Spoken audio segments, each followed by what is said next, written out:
David Dahlquist has worked at Nordic Ware since he was 4 years old. His father, H. David Dahlquist, would bring him to work on Saturday mornings and pay him a penny for every pan he would pack into a box. Actually, I've never worked anywhere else excepting at Nordic Ware. And in some ways I'm a little bit embarrassed by that, and other ways I'm proud of that. I tell people there isn't much I know in this world, but I do know a whole bunch about pots and pans and cookware. Dahlquist knows even more about how to keep a business alive and thriving while keeping all of its jobs in the U.S., even though all of its competitors save money by shifting their work overseas. We had second generations of many families, even some third generations working for us. And to say, oh, sorry, we outsourced your job, we're going to China, that seemed, it didn't resonate with our family culture and our family values. So what we did was we rededicated ourselves to making things here in America, specifically here in Minneapolis. Primary motivation there was to preserve the job and the employment of these people that had given their lives to us in terms of working here.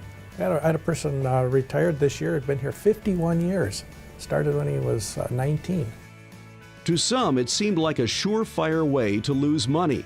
But maintaining the family's values while saving the company's workforce turned out to be a smart business move, in part because it was able to maintain control of its technology and keep its processes proprietary. Many of its competitors had such information stolen after moving their plants into countries such as China. Nordic Ware also innovated like crazy, and today still generates 50 new products a year, on top of a line of 350 products.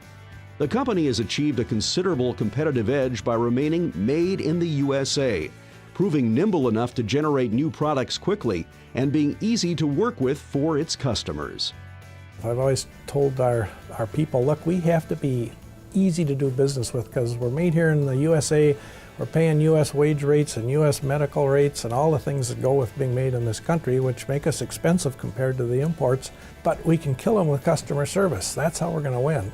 Our people look for ways to say yes and to solve the dilemmas of these retailers, and especially these small ones who have all kinds of unique little issues, and they get ignored by most people, by most of our competitors, and we make them feel special and make them feel part of the family, and I think that's what's helped our success with them.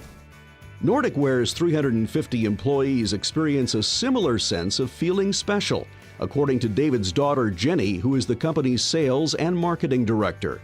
Everyone here is really aligned on the same end goal, which is to provide fantastic customer service and make really good products.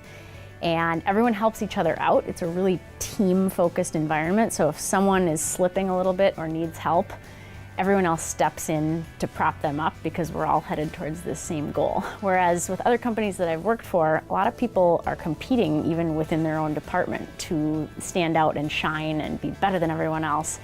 And they're kind of losing sight of the end goal, which is we need to work together as a team to make this company run. This helps explain why Nordic Ware's retention rate is stellar. Many of its employees have been with the company for more than 30 years. Another is that it considers everyone to be of equal importance, regardless of their level of responsibility. There have been plenty of surprises along the way, including rapid inflation and a surprise drop in sales during the 1970s.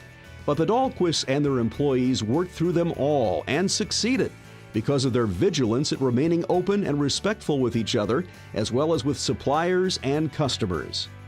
Nordic Ware's co-founder and David's mother, Dorothy, reflects on it all often and was recently asked what the biggest surprise was along the way.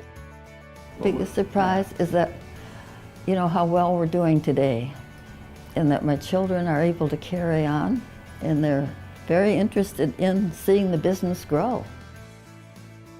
It's a far different situation today than in the late 1940s when it was just she and her late husband, H. David Dahlquist, toiling away day in and day out to launch the company. Well, you can't imagine, that it would turn out like this. It's a wonderful happening.